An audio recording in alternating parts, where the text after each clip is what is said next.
At kami nga po ay kanina pa naglilinis dito po sa aming bahay at inuna po namin ay dito sa sala. So, okay na po yan. Wow, nakakatuwa po at maganda palang tingnan kapag ka po may mga pang-display din ng bahay. At ako po ay nakapaglagay na ng mga kortina sa amin pong mga kwarto. So, okay na po dito sa aking kwarto, mga kadilag. Ayan, tapos ay okay na din po sa kwarto ni Bibi. Meron na. Meron din po sa kwarto ni Indong.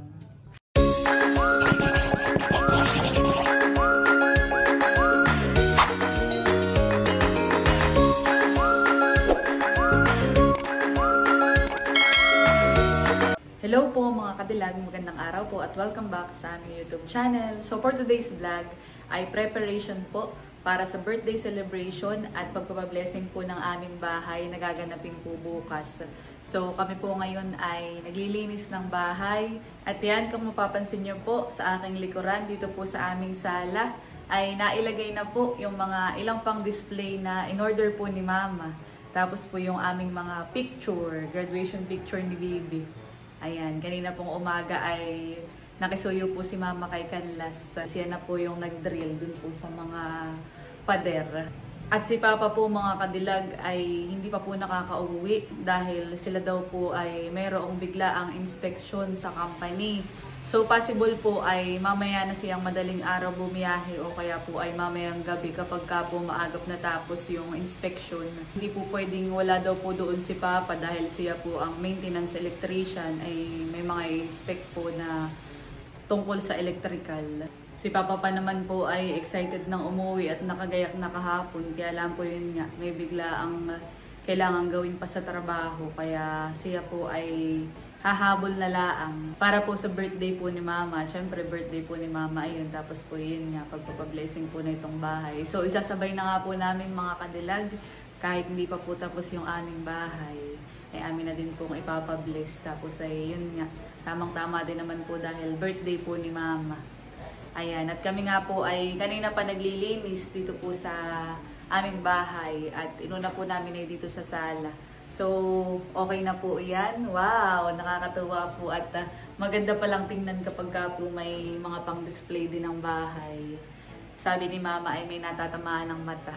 Si Mama po ay napagod na kaya siya ay natulog. Siya po ay katulong ko kanina mula kanina pang umaga hanggang ngayon pong tanghali. At siya po ay nag-idlip muna.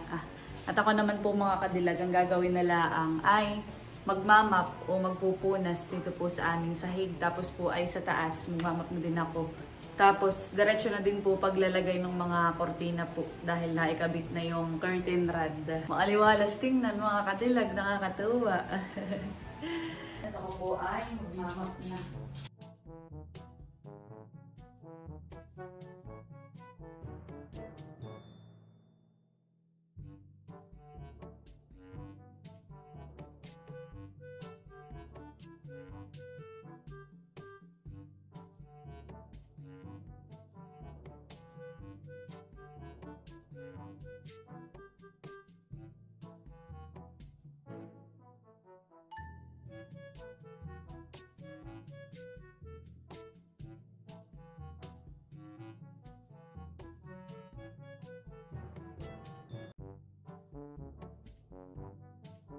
Tapos ko na pong mapin itong sala at ako po ay aakyat na sa taas at doon naman po ako magmamap at maglalagay po ng mga kortina. Nandito na po ako sa taas mga kadilag at yan, bali ang uunahin ko pong imap ay dito po sa aking kwarto. Ako po ay nakapag-impis na din kanina dito tsaka nakapagpalit ng bedsheet. Ayan, tsaka mga pillowcase. At dito po ay meron na ding curtain rod, nakabitan na po ni Canlas kanina. So, ilalagay na lang po itong kortina. At ako po ay magmamap na. So, bali kami po ay tulong na kanina ni Mama pag-iimpis. Si Mama po ang nag-iimpis sa kwarto ni Bibi. Tsaka po ni Indong. At sila po ay may mga pasok. At ako na lang din ang magmamap po doon.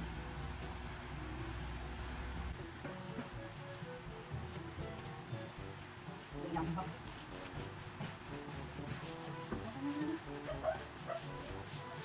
Hindi Natawag na sa papa. Papay, at second na naman, hindi nakakaplay. Pwede sa trabaho.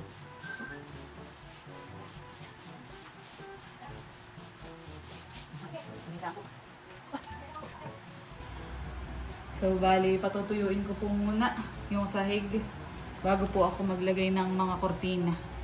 At susunod ko na pong i-map ay dun sa room po ni Baby. Napunta na po ako dito sa kwarto ni Baby. Ayan. Si Baby po ay hindi na masyadong makapag-impis ng kanyang kwarto. Gawa ng lagi may pasok. Minsan po kahit weekend. May pasok din po yung batang iyon.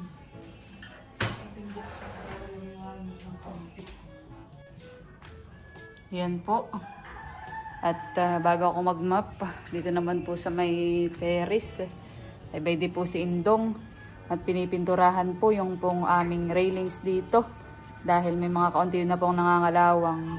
Ayan, yun lang po namang nasa baba.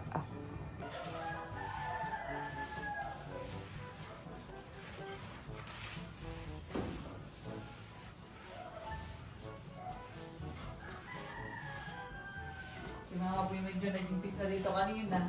Ay sadyang si Baby ay medyo madaming gamit. Kumpara po sa ating mga katilag. Ayan. Tingnan mo kung saan nagsuksok ko.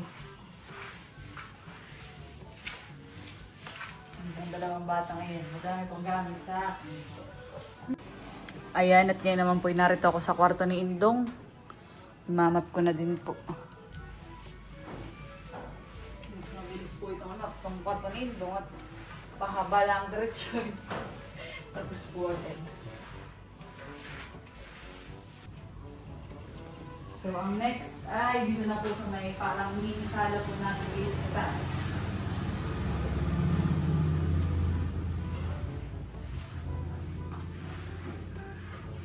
Ngayon naman po ay maglalagay na po ako ng mga kortina sa bawat kwarto. Nandito na po ulit dito sa aking room. So, iakyat dito sa taas.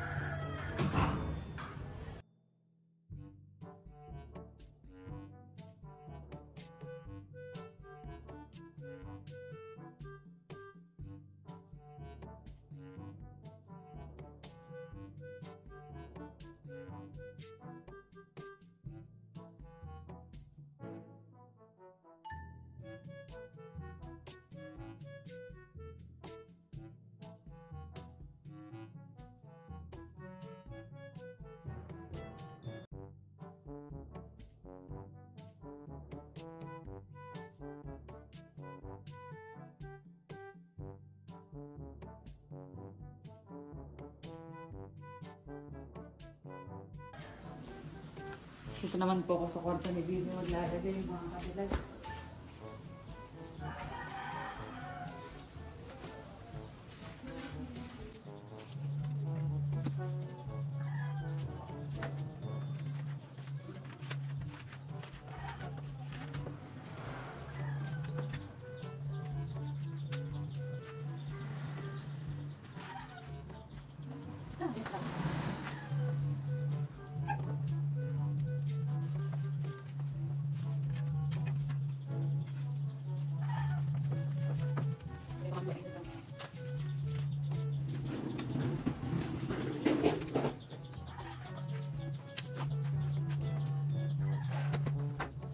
Dito naman sa kwarto ni Indong, ako maglalagay.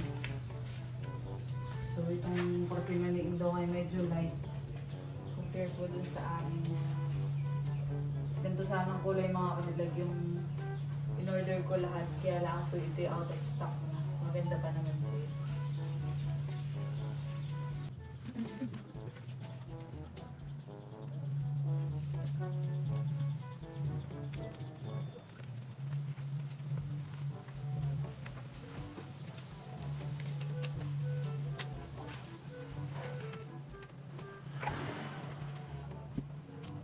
So yan, at ako po ay nakapaglagay na ng mga kortina sa amin pong mga kwarto. So okay na po dito sa aking kwarto mga kadilag. Ayan, tapos ay okay na din po sa kwarto ni Baby. Meron na. Meron din po sa kwarto ni Indong. Iisa lang naman po yung kay Indong na bintana. Ayan. Nakakapaglinis na. Kapag ka walang ilaw mga kadilag sa kwarto ay medyo madilim. Dahil gawa po nung kortina na inilagay. Pero pwede naman niyang ganituhin para lumiwanag ulit ang natural light. Yan. Pwede naman ganito din yung gawin dito sa kabila. At ako po mas prepare ko ang natural light. Lalo kapag gusto kong ma-relax.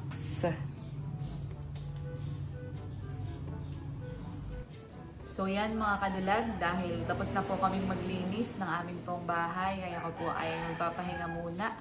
At maya-maya po ay mamimili na po ako ng ilang pong panghanda para po bukas. Ayan, ako na po lang ang bibili. At sabi ni Mama ay magpapadala na lang daw po siya ng pambili. Yan, at ngayon po ay nandito naman kami sa aming kusina. So kami po ay nakapaglinis na din dito. Wow! At dito po namin nilagay yung aming dining table and chairs. At kami po ngayon ay magme-merienda dahil napagod paglilinis siya. Deserve ng merienda. Wow! At ito po ang aming merienda ngayon. So, meron ditong malunggay cheese pandesal with palaman na coco jam. Ayan, merienda po muna kami mga kadilag. Si Mama po yung nagtitimpla ng gatas niya. Ako ay yung juice, Centella. Itong galing sa tourism. Dito na po kami nagme-merienda at nakain din. Wow. Perfect po dito yung dining table na bigay ni Tita MJ. Merienda muna. Merienda at napagod. Ay, nabiyahin na si Papa. Yeah. Nakakangiti na ng unay. Excited na pa naman at madaming dalang manok. Yan pala na may muntik pang ma-extend.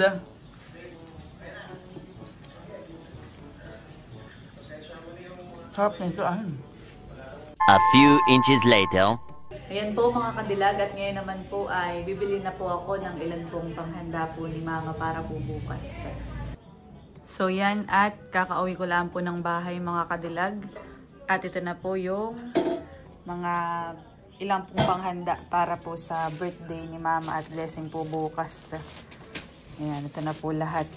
At nandito po si na Mama, tsaka si Chloe at Baby. Nanonood ng TV.